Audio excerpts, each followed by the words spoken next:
ناظرین کرام، خلاصہ قرآن کی 7ویں نشست میں آپ حضرات کا استقبال ہے۔ السلام علیکم ورحمۃ اللہ وبرکاتہ۔ آج خلاصہ قرآن کی اس نشست میں سورہ بقرہ سورہ نمبر 2 کی آیت نمبر 253 سے 286 یعنی سورہ بقرہ کے آخر تک کا خلاصہ پیش خدمت ہے۔ امید ہے کہ بغور سماعت فرمائیں گے۔ اللہ رب العالمین ارشاد فرماتا ہے، اعوذ باللہ من الشیطان الرجیم، تلک الرسل فضلنا بعضهم علی بعض۔ یہ رسول ہیں جن میں سے ہم نے بعض کو بعض پر فضیلت دی ہے۔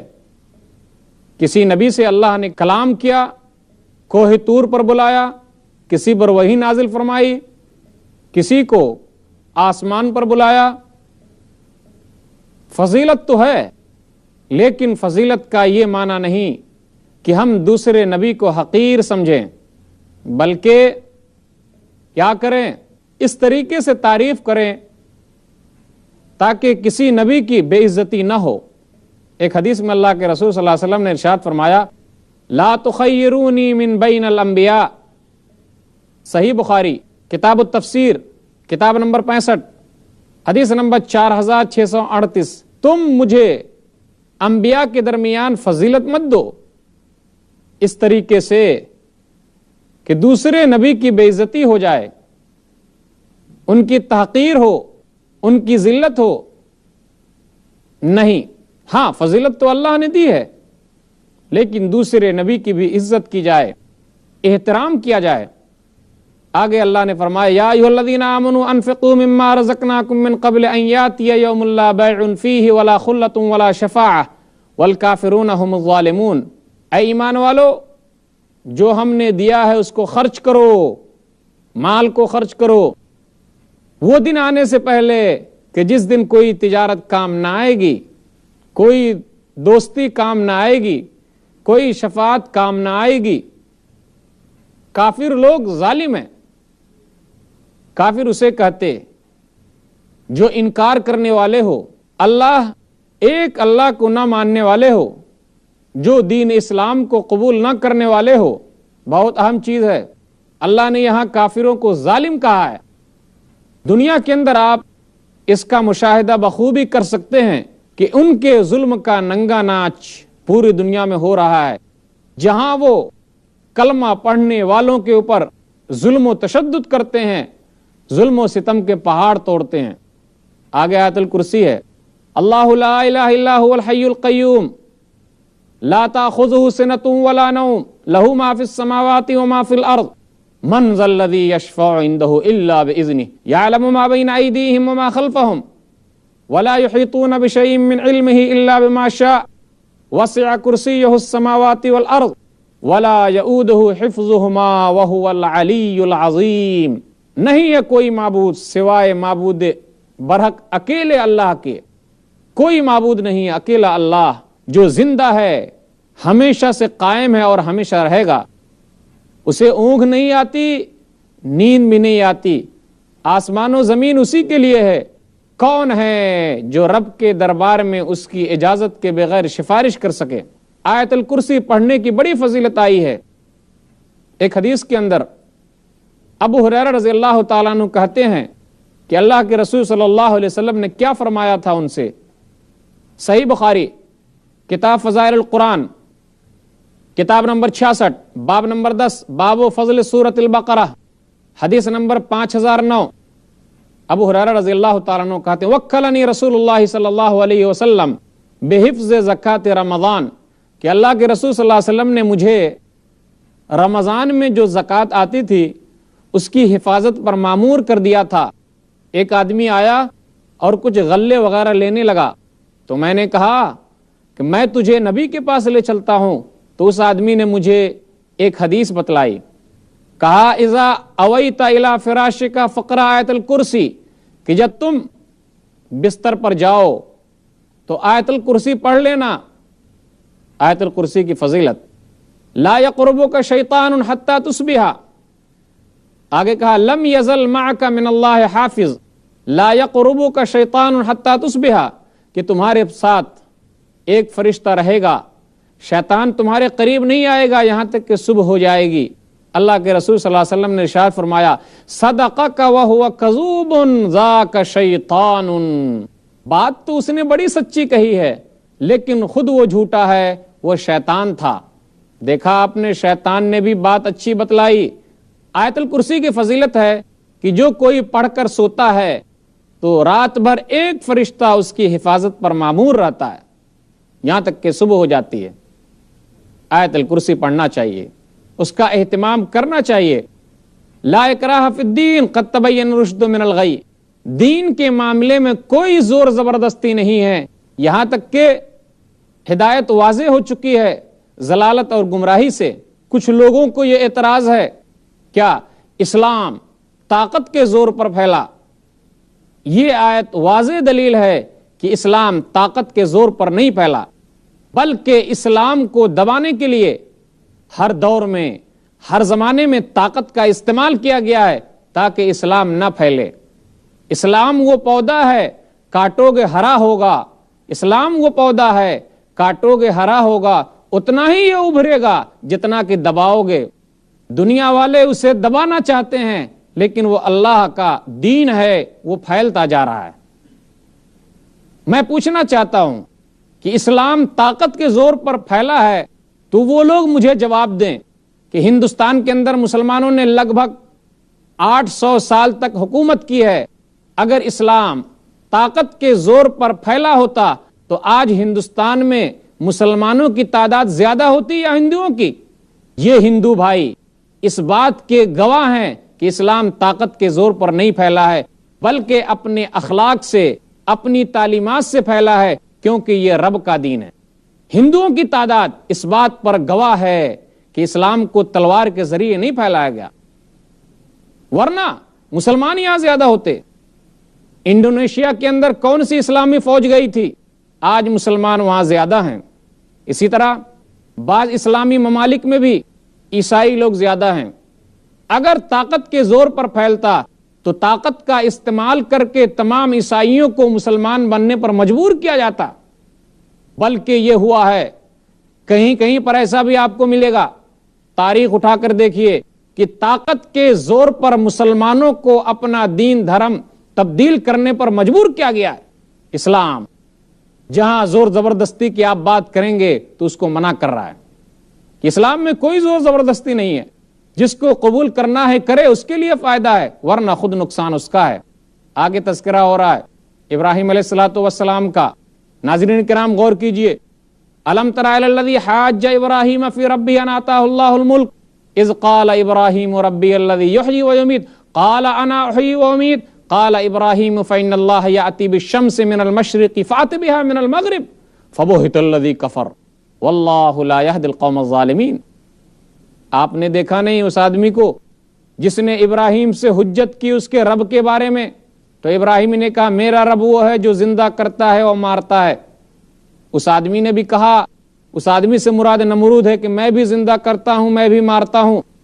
ابراہیم نے کہا میرا رب تو وہ ہے جو سورج کو مشرق سے نکالتا ہے تو مغرب سے لیا، تو وہ مبہوت رہ گیا، بھوچکا رہ گیا۔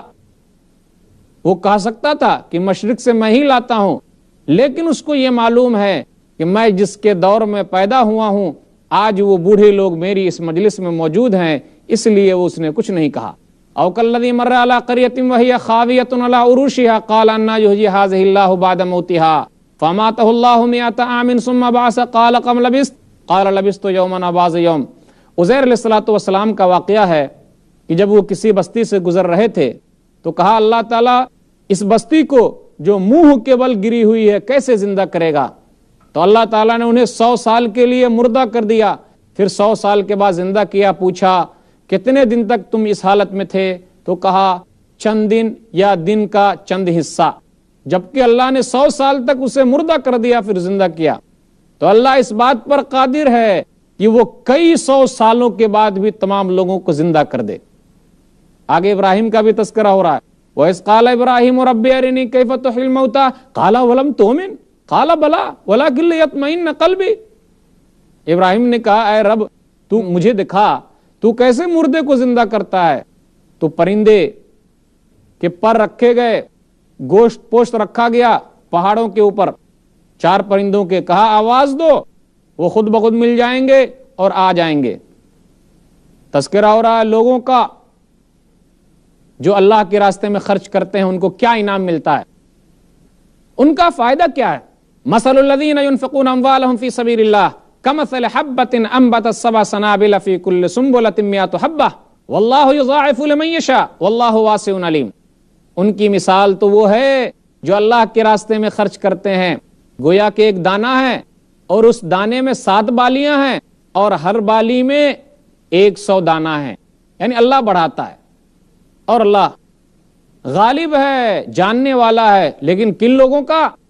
جو خرچ کرتے ریاکاری کے لیے نہیں، احسان جتلانے کے لیے نہیں، بلکہ اللہ کو خوش کرنے کے لیے۔ شیطان کی حالت تو یہ ہے کہ وہ لوگوں کو کہتا ہے کہ مت مال خرچ کرو۔ کیا کہتا ہے؟ مال مت خرچ کرو۔ اللہ کہتا ہے یا ایھا الذین آمنوا انفقوا من طیبات ما کسبتم ومما اخرجنا لکم من الارض ولا تیمموا الخبیث۔ اے ایمان والو، جو ہم نے دیا ہے روزی خرچ کرو اللہ کے راستے میں۔ الشیطان یعدکم الفقر ویامرکم بالفحشاء واللہ یعدکم مغفرۃ منہ وفضلا واللہ واسع علیم۔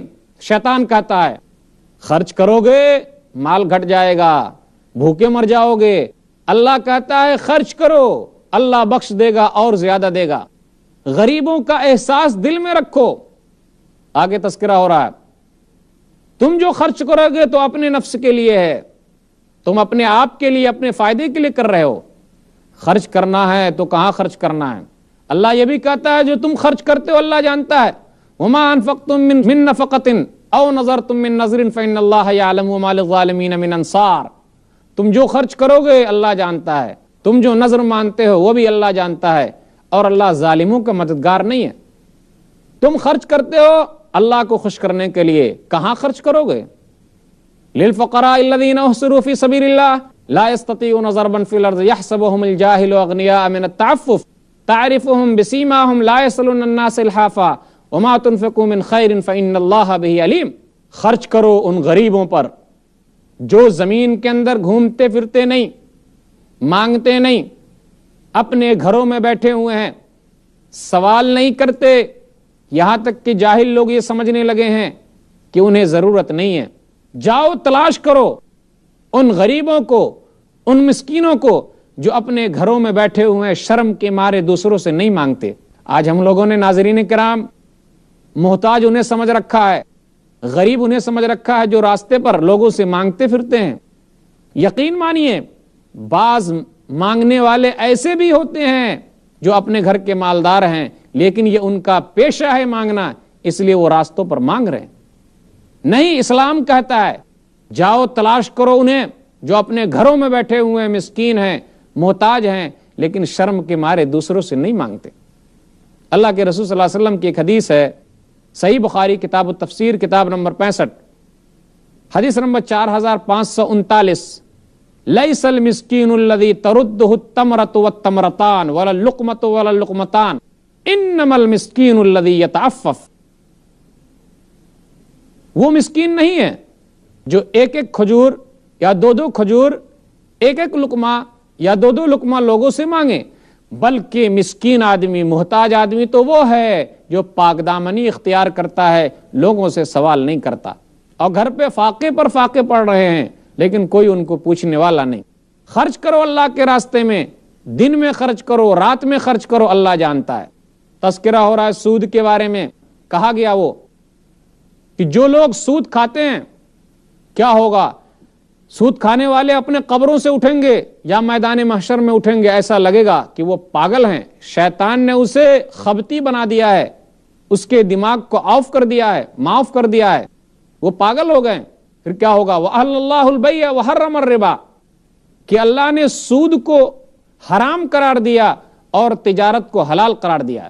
سود حرام ہے اسلام کے اندر اور تجارت یہ حلال ہے۔ سود، کوئی آدمی کچھ پیسے دے، کچھ سامان دے اور لیتے وقت زیادہ کر کے لے، اسے سود کہا جاتا ہے۔ اسلام کے اندر یہ حرام ہے۔ سودی نظام کے اندر یہ چیز پائی جاتی ہے کہ آدمی خود غرض ہو جاتا ہے، آدمی جو مالدار ہے وہ مالدار ہوتا جا رہا ہے اور جو غریب ہے وہ غریب سے غریب تر ہوتا جا رہا ہے۔ دل آدمی کا سخت ہو جاتا ہے، آپس میں میل محبت نہیں ہوتا۔ اس کے برخلاف اسلامی قانون جو ہے قرض لینے دینے کا، آپس میں تعاون ہے، آپس میں ہمدردی ہے اور انصاف کا قانون ہے، غریبوں کو بھی مدد ملتی ہے اور امیروں کا مال بھی پاک و صاف ہوتا ہے۔ سود لینا اور دینا دونوں حرام ہیں۔ اللہ کے رسول صلی اللہ علیہ وسلم کی حدیث ہے، جابر کہتے ہیں کہ اللہ کے رسول صلی اللہ علیہ وسلم نے لعنت فرمائی ہے، لعن رسول اللہ صلی اللہ علیہ وسلم آکل الربا وموکلہ وکاتبہ وشاہدیہ۔ صحیح مسلم کتاب المساقات کتاب نمبر 22 باب نمبر 19 حدیث نمبر 1598۔ اللہ کے رسول صلی اللہ علیہ وسلم کی لعنت ہے سود لینے والے اور سود دینے والے پر، اور سود کے لیے لکھنے والے اور سود کے بارے میں دو گواہوں پر لعنت ہے۔ یہاں تک کہا گیا یا ایھا الذین آمنوا اتقوا اللہ وذروا ما بقی من الربا ان کنتم مؤمنین، اے ایمان والو اللہ سے ڈرو۔ آگے یہ بھی کہا جا رہا ہے فَإِن لَمْ تَفْعَلُوا فَأَذَنُوا بِحَرْبٍ مِّنَ اللَّهِ وَرَسُولِهِ، اگر تم سودی لین دین سے نہیں رکتے ہو تیار ہو جاؤ اللہ اس کے رسول سے جنگ کرنے کے لیے۔ اس کے مقابلے میں اسلام کا قانون یہ ہے کہ قرض لینے دینے پر لوگوں کو ابھارا ہے۔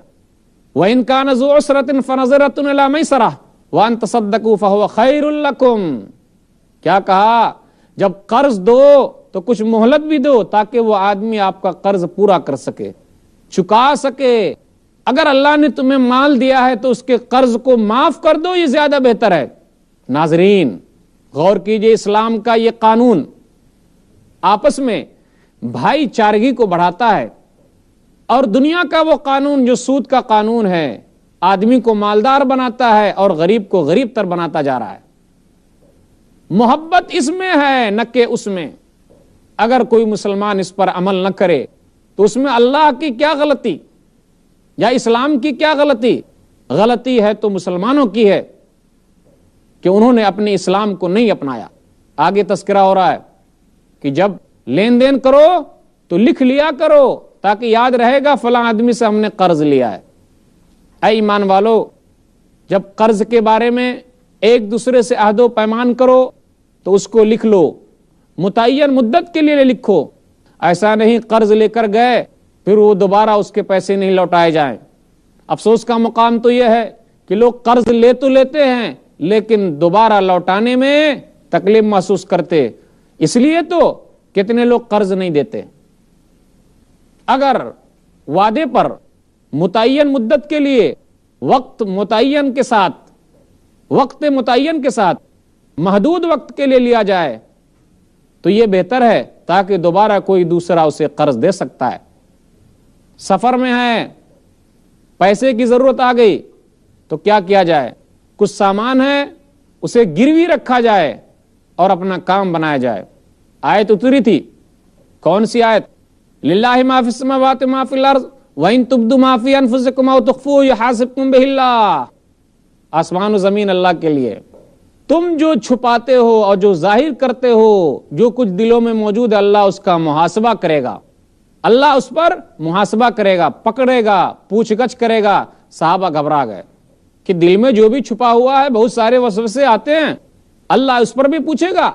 تو اللہ نے وہ آیت اتاری، لا یکلف اللہ نفسا الا وسعہا، اللہ کسی جان کو طاقت سے زیادہ مکلف نہیں بناتا۔ ایک حدیث کے اندر آیا، ان اللہ تجاوز لی عن امتی ما وسوست بہ صدورھا ما لم تفعل او تکلم۔ صحیح بخاری کتاب العتق کتاب نمبر 49 باب نمبر 6 حدیث نمبر 2528۔ اللہ تعالیٰ نے میری امت سے ان گناہوں کو معاف کر دیا ہے جو دل میں وسوسے آئے جب تک کہ اس کو کر نہ لے یا اس کے بارے میں بول نہ لے۔ یہ آیت جب اتر گئی لا یکلف اللہ نفسا الا وسعہا تو صحابہ کو اطمینان آیا۔